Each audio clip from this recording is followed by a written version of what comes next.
O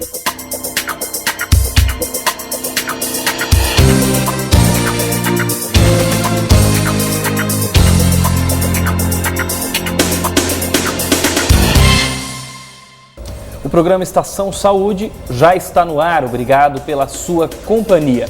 Vamos ao nosso tema de hoje. O acidente vascular cerebral, chamado AVC, é a segunda principal causa de morte no mundo e responsável por cerca de 6 milhões de óbitos a cada ano. A doença ocorre em qualquer idade, afetando adultos e até crianças. A cada 6 segundos, independente da idade ou sexo, alguém em algum lugar morre de AVC. No Brasil, o AVC é a principal causa ou a primeira causa de morte e incapacidade, mas pode ser prevenido e as pessoas afetadas pela doença podem se recuperar totalmente e manter a qualidade de vida com atendimento e tratamento adequados. Para trazer mais informações sobre o assunto, eu recebo aqui no estúdio o Dr. neurologista Arthur Furlaneto. Ainda no programa de hoje tem dicas de saúde com o Dr. Mário Caporal. Continue ligado, a estação só está começando. Quero agradecer primeiramente, doutor, muito obrigado pela presença. Obrigado. Seja bem-vindo à estação. Obrigado por estar aqui de novo, pela oportunidade de falar sobre esse tema. Tá certo, seja bem-vindo novamente. Doutor, a gente abriu falando aí números assustadores sobre o AVC. Todo mundo em casa deve conhecer alguém que já teve, né, algum amigo, algum parente, porque o AVC está presente na nossa sociedade, infelizmente. Vou começar falando na tua avaliação desse aumento aí do número de pacientes com a doença, doutor. Na verdade, Ricardo, como você citou, o AVC é a doença que mais mata no Brasil, né? E apesar disso, existe um grande desconhecimento da população a respeito dessa doença. Então, eu acho que não necessariamente o número de casos está aumentando, mas nós estamos reconhecendo maior número de casos e com o advento das tecnologias, sem dúvida o diagnóstico está mais fácil, né?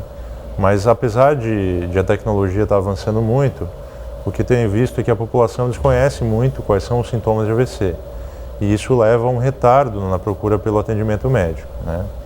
Então eu acho que o grande papel nosso como médico hoje é educar a população a respeito dos sinais e sintomas de prevenção do AVC e quando procurar um serviço de atendimento médico de urgência baseado em quais sintomas o paciente tem. Então, tem alguns estudos, teve um estudo recente agora de um pessoal de Ribeirão Preto que demonstrou que a grande maioria da população não reconhecia nenhum sinal de AVC para que pudesse procurar o serviço de emergência. E também desconhecia qual número ligar no caso de um sintoma de acidente vascular cerebral. No caso, o número do SAMU 192. Né? Então, eu acho que o nosso papel é, sem dúvida, educar a população sobre os sinais e sintomas. Vamos falar então justamente sobre isso, doutor, sintomas. As pessoas que estão em casa precisam identificar. Qual é o primeiro alerta que pode identificar o AVC, doutor? Então, existem sintomas básicos que podem levar a população a reconhecer um AVC. Um deles é a alteração na fala, dificuldade para falar.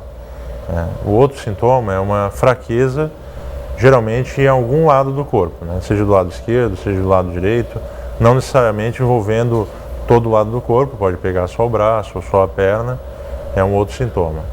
Um terceiro sintoma seria a dificuldade de caminhar, alteração de marcha, que nós chamamos, paciente com desequilíbrio na hora de caminhar. E um quarto sintoma muito comum é a alteração de sensibilidade, né? A alteração de sensibilidade geralmente também em algum lado do corpo. Na presença de algum desses sintomas, o paciente deve suspeitar de um AVC e procurar o mais breve possível o serviço de emergência. Doutor, a gente falou inclusive no início para abrir o programa, questão de que o AVC está presente também na infância, independente da faixa etária, né? Mas existe algum tipo de paciente que está enquadrado, que tem maior número de AVC ou que está presente o problema nessa faixa etária? Então, o AVC em jovem, as causas são um pouco diferentes do AVC no paciente idoso, né? No paciente idoso, nós reconhecemos aqueles fatores de risco clássicos para AVC, que são hipertensão, tabagismo, diabetes, obesidade, sedentarismo, que são os fatores de risco que todos nós conhecemos para as doenças cardiovasculares, né? Seja o infarto agudo do miocárdio ou seja para o AVC. E no paciente jovem, muitas vezes esses fatores de risco estão presentes, mas as causas são um pouquinho diferentes, né? Então nós temos algumas patologias que são mais frequentes no jovem. Algumas doenças chamadas de trombofilias, que são doenças que predispõem a trombose, são um exemplo, por exemplo. Então as causas elas podem variar, mas no jovem geralmente são um pouco diferentes do paciente idoso. A diferença de tipos de AVC, vamos destacar um pouquinho ainda nesse bloco, doutor. Que tipos são esses que enquadram a doença? Então, o AVC, classicamente, ele é classificado como hemorrágico ou isquêmico, né? O AVC isquêmico, para fazer uma analogia, ele é um infarto, né? É como se fosse um infarto do coração, porém ocorrendo em local diferente, ocorrendo no cérebro, né? Então é chamado de infarto cerebral.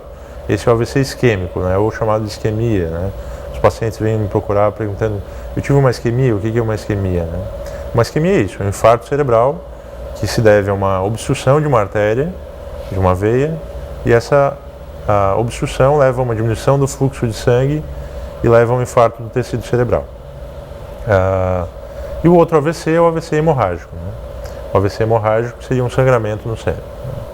Então, existe mais gravidade de um para o outro ou os dois merecem a atenção, doutor? Não, a mortalidade do AVC hemorrágico é um pouquinho maior se a gente considerar de forma global, mas os dois são extremamente graves, né? Tá certo, a gente já volta a conversar um pouquinho mais sobre esta doença que tem atingido muita gente, inclusive ainda durante o programa a gente vai falar sobre o primeiro congresso que vai acontecer no Brasil, o Congresso Mundial, justamente discutindo a questão do AVC. A gente faz uma pausa, hoje recebendo o Dr. Arthur Furlaneto, neurologista. Não saia daí, o programa Estação Saúde volta dentro de alguns minutos.